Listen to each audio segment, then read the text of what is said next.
Hello, my friends. Today is a bonus episode with Mark Fisher, and we dive right into marketing again as a topic, because many of you like when we talk about marketing, and we actually give a little tough love today. Maybe we're in a sassy mood when we recorded this, I'm not sure, but we give a little tough love about what to do when your marketing campaigns aren't working, so you'll enjoy that conversation. But before we dive in, I actually want to have a moment to tell you about something we're working on, and I never make pitches or do sales on this podcast, so today is probably one of the first times ever.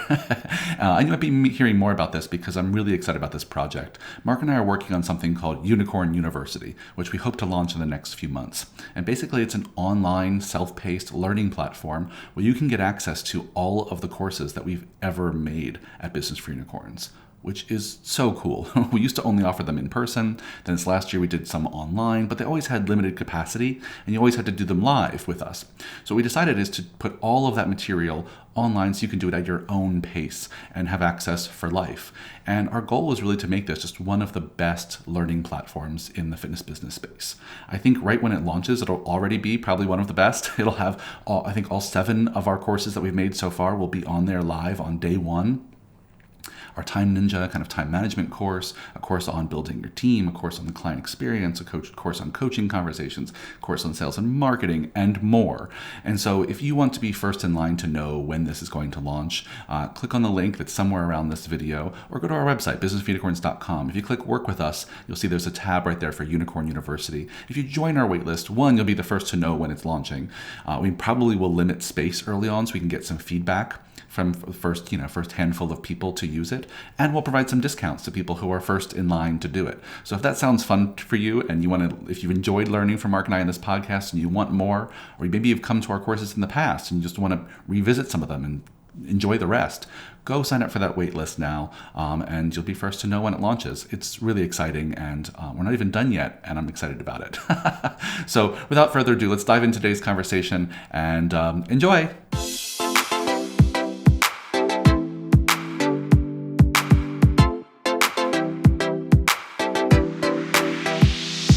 The Business for Unicorns podcast is for fitness business owners who want actionable strategies to grow their business, take amazing care of their clients, and build a life and business they truly love. I'm your host, Michael Keeler, co-founder of Mark Fisher Fitness, and through Business for Unicorns, I'm a coach and consultant to industry-leading fitness studios around the world. Let's get started. Well, hello, fitness business nerds. Today, a bonus episode with Mark, so let's get into it, friends. Welcome to the stage, Mr. Fisher. Hello. I look like a ghost because it's snowing outside. I have no features, but I'm very young. You're very young. I actually have to close my blinds because it's just a sea of snow out my window as well. Yes. Sorry, podcast listeners. Check us in on YouTube if you want to see me with just an eye and some lips. Well, welcome to another bonus episode, my friend. Thanks so much for doing this. In fact, we had a meeting before this and we're like, oh, we should just record what we were talking about, basically. Yes. We almost blew our podcast load a little too early. So glad we stopped what we were doing, captured the nuggets. Ourselves. Yeah. Friends, well, here's what we're talking about today. We're going to talk about marketing. And there's a specific issue I've heard from a lot of our Unicorn Side members recently. So I'm going to share it with Fisher, and Fisher will just talk about your take on this and see if we can't help other listeners and viewers out there who may be struggling with something similar.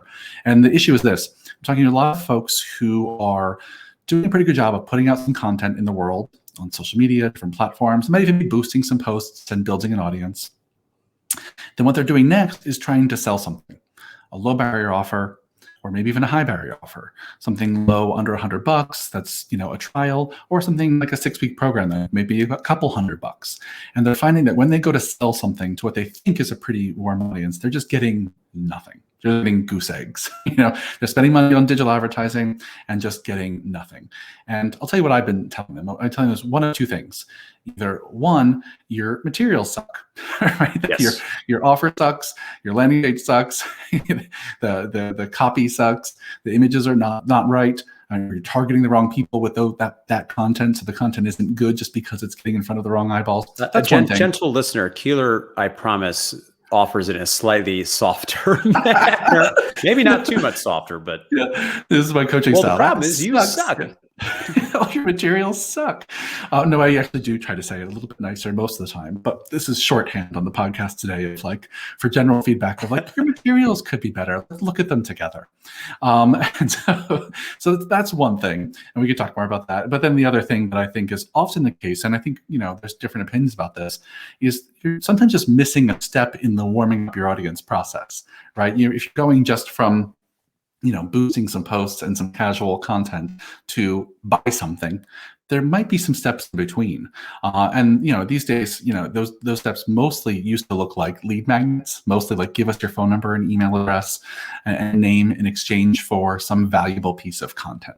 And I still think that has its place. And I think that can be really valuable for some people. And in some cases, the issue is the other thing. It's just the offer you've made is not good enough. Not yet. good.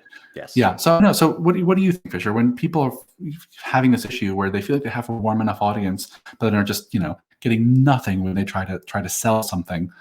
Where do you turn? Yeah, I agree. It's one of those buckets. I think to the first piece, the actual offer itself, I think oftentimes the specific things that are not great about the offer are oftentimes it's not very compelling. It's not clear what's being offered.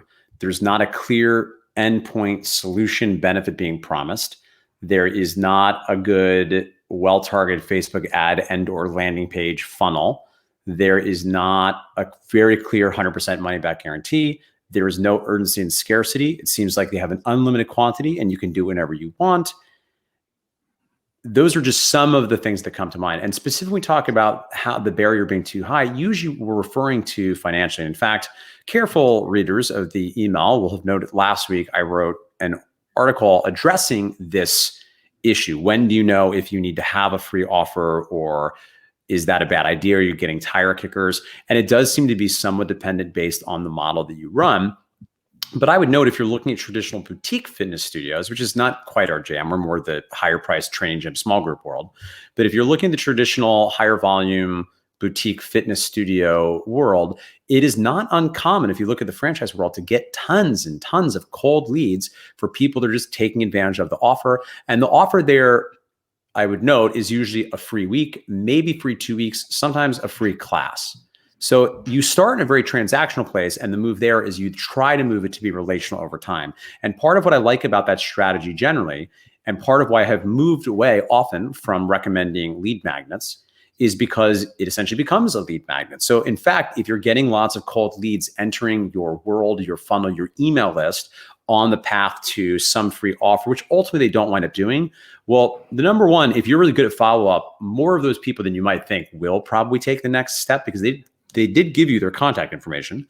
And number two, even if they don't, they're now in your long-term nurture list. So now you have the opportunity to email them over time so they begin to really know you, begin to really like you, really trust you, and ultimately hire you. I will give one other pro tip that I think is almost always going to be important to do is, if you are using a landing page, which you definitely should instead of selling right from your website, on the landing page, in addition to honoring all the other best practices of a landing page, such as there should be no toolbar, there shouldn't be other things for them to do. You're just trying to get them to do the one thing. It's clearly above the fold. Ideally, you want to gate contact capture. So what I mean is they want to put in their email and their phone number and their name before they go to finish, particularly if there's a purchase involved. Because the good news is, if it's a free offer, congrats, you bought the free thing. That's all they're required. Now we just have to sell them, quote unquote, into actually using it, which still has non-monetary costs, as cost of time, energy, et cetera. If you are using a even low paid offer, $49.99, $149, I think could work in some situations, you want to gate it because most shopping carts on the internet are abandoned. So the number you often hear is 85% of internet shopping carts get abandoned. Now, I assume that is e-com. I assume we're talking more about impulse transactional buys. I don't know the exact number. I don't think anybody knows what that is for training gyms or fitness studios that offer a low barrier offer to begin. But that's how I would address the actual offer piece, at least some of the ways I would address that. The other piece you mentioned, I think is bigger and stickier, is how do you know if you're doing a good job? So now we run to the other thing where you might be doing lots of content, but it might not be that great. So as a reminder, when we're creating content to build our audience, we want to provide content that is one of three things, ideally all of them. It wants to be entertaining, enjoyable, funny. It wants to be inspiring, motivational, moving, creating an emotional response of possibility. And it wants to be educational, adding value, illuminating them, making it clear that you're an expert, you know what you're talking about, getting them results in advance, quote unquote.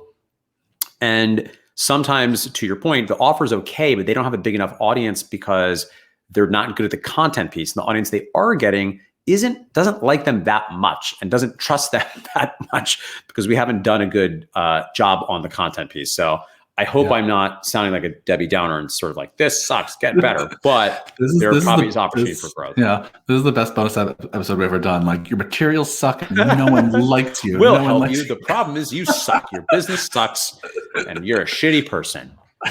No, we're just kidding. We like you a great deal. We want to help you. No, we want to help directly.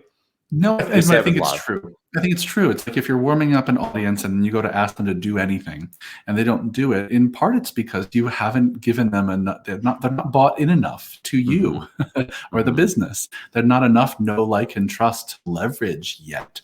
And I think you need to go deeper into that world to get them closer to you.